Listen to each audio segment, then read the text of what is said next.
Middle east में चल रहा तनाव अब खुले युद्ध का रूप ले चुका है और हालात हर दिन और ज्यादा गंभीर होते जा रहे हैं। ईरान, इजराइल और अमेरिका के बीच बढ़ता ये संघर्ष पूरे क्षेत्र को अस्थिर बना रहा है। जंग के कई दिनों बाद भी हमले रुकने के बजाय और तेज होते दिखाई दे रहे हैं। ईरान ने हाल ही में दावा किया था कि उसने इजराइल के साथ साथ अमेरिका को भी बड़ा नुकसान पहुंचाया है। ईरान की ताकतवर सैन्य संस्था इस्लामिक रेवोल्यूशनरी गार्ड्स कॉर्प्स यानी कि IRGC ने अपने नए सैन्य अभियान ऑपरेशन 2 प्रॉमिस 4 के तहत हमलों की एक नई लहर शुरू करने की घोषणा की है। ईरानी अधिकारियों के अनुसार ये हमला इजराइल और अमेरिका की तरफ से की जा रही सैन्य गतिविधियों के जवाब में किया गया है। तो वहीं ईरान के सरकारी मीडिया के मुताबिक इस हमले में बड़ी संख्या में मिसाइलों और ड्रोन का इस्तेमाल किया गया है। इन हमलों का मुख्य लक्ष्य इजराइल का सैन्य ढांचा बताया गया है। ईरान का कहना है कि वह तेल अवीव के आसपास मौजूद कई महत्वपूर्ण सैन्य ठिकानों को निशाना बनाया गया। इन ठिकानों में जनरल स्टाफ मुख्यालय, रक्षा मंत्रालय और कुछ सैन्य कमांडर सेंटर भी शामिल बताए जा रहे हैं। तो वहीं तेहरान का दावा है कि हमलों के बाद इन जगहों पर भारी नुकसान हुआ है और कई इलाकों में आग लगने की घटनाएं भी सामने आई है। हालांकि इन दावों की स्वतंत्र पुष्टि अभी तक नहीं हो सकी है। ऐसे में ईरान ने यह भी कहा है कि उसके हमले केवल इजराइल तक सीमित नहीं थे। ईरानी मिसाइल और ड्रोन ने क्षेत्र में मौजूद अमेरिकी सैन्य ठिकानों को भी निशाना बनाया है। रिपोर्ट्स के मुताबिक उत्तरी इराक के एरबिल में स्थित एक अमेरिकी सैन्य बेस पर हमला किया गया है। इसके अलावा कुवैत में मौजूद अली अल सलीम एयरबेस और कैंप आरिफ जान पर भी हमले का दावा किया गया है। ईरान का कहना है कि इन हमलों का मकसद अमेरिका को ये संदेश देना है कि अगर वो इस युद्ध में सीधे शामिल होता है तो उसके सैन्य ठिकाने सुरक्षित नहीं रहेंगे। तो वहीं ईरान ने संघर्ष में भारी नुकसान होने का दावा भी किया है। IRGC के अनुसार अब तक करीब 680 दुश्मन सैनिक मारे गए या घायल हुए हैं। हालांकि इस आंकड़े की स्वतंत्र पुष्टि नहीं हुई है, लेकिन ईरान का कहना है कि उसकी सैन्य कार्रवाई आगे भी जारी रहेगी और आने वाले दिनों में हमले और तेज किए जा सकते हैं। इस बीच एक खबर सामने आई है जिसमें दावा किया गया है कि एक ईरानी ड्रोन ने बहरीन में स्थित अमेरिकी सैन्य ठिकाने को निशाना बनाया है। ईरान समर्थित सूत्रों का कहना है कि ये ड्रोन सीधे बेस के अंदर जाकर टकराया, जिससे वहां जोरदार धमाका हुआ और नुकसान हुआ। हालांकि अमेरिकी अधिकारियों ने इस दावे की कोई पुष्टि नहीं की है। तो वहीं जंग के दौरान इजराइल के आसमान में लगातार मिसाइल हमलों की खबर सामने आ रही है।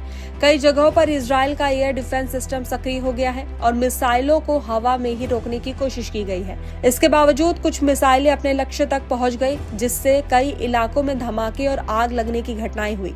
पूरे मिडिल ईस्ट में इस समय हालात बेहद तनावपूर्ण है और कई देशों ने सुरक्षा अलर्ट जारी कर दिया है। तो वहीं अंतर्राष्ट्रीय विशेषज्ञों का मानना है कि अगर ये संघर्ष जल्द ही नहीं रुका तो ये पूरे क्षेत्र को एक लंबे और बड़े युद्ध में बदल सकता है। इस बीच एक चीनी मूल के प्रोफेसर जियांग यी का पुराना वीडियो सोशल मीडिया पर तेजी से वायरल हो रहा है।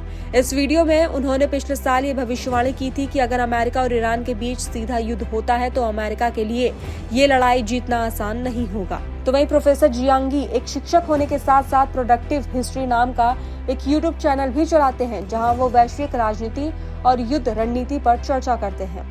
ऐसे में प्रोफेसर का कहना है कि ईरान पिछले 2 दशकों से इस तरह के संघर्ष की तैयारी कर रहा है। उनके अनुसार 2025 में हुए 12 दिन के युद्ध ने ईरान को अपने दुश्मनों की ताकत और रणनीति को समझने का मौका दिया है। उसके बाद ईरान ने अपनी सैन्य और रणनीतिक तैयारी को और ज्यादा मजबूत किया है। प्रोफेसर का मानना है कि अगर युद्ध और बढ़ता है तो ईरान केवल सैन्य ठिकानों पर ही नहीं बल्कि खाड़ी देशों के महत्वपूर्ण ऊर्जा और पानी के ढांचों को भी निशाना बना सकता है। ऐसे में उनका कहना है कि खाड़ी के कई देश पानी के लिए बड़े डिसैलिनेशन प्लांट पर निर्भर हैं, जो समुद्र के पानी को साफ करके पीने योग्य बनाते हैं। अगर ऐसे किसी प्लांट पर हमला होता है तो वहां रहने वाले लाखों लोगों के सामने पानी का संकट खड़ा हो सकता है।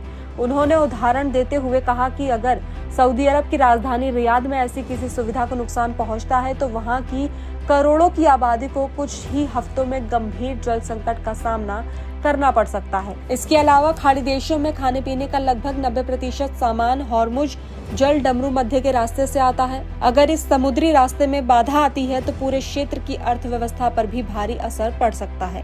रिपोर्ट्स के अनुसार हाल ही में UAE में मौजूद एक बड़े डेटा सेंटर पर भी हमला हुआ, जिसके बाद निवेशकों में सुरक्षा को लेकर चिंता बढ़ गई है। तो वहीं प्रोफेसर जियांग यी ने यह भी कहा कि अगर किसी देश में सत्ता परिवर्तन करना है तो केवल हवाई हमलों से ये संभव नहीं होता।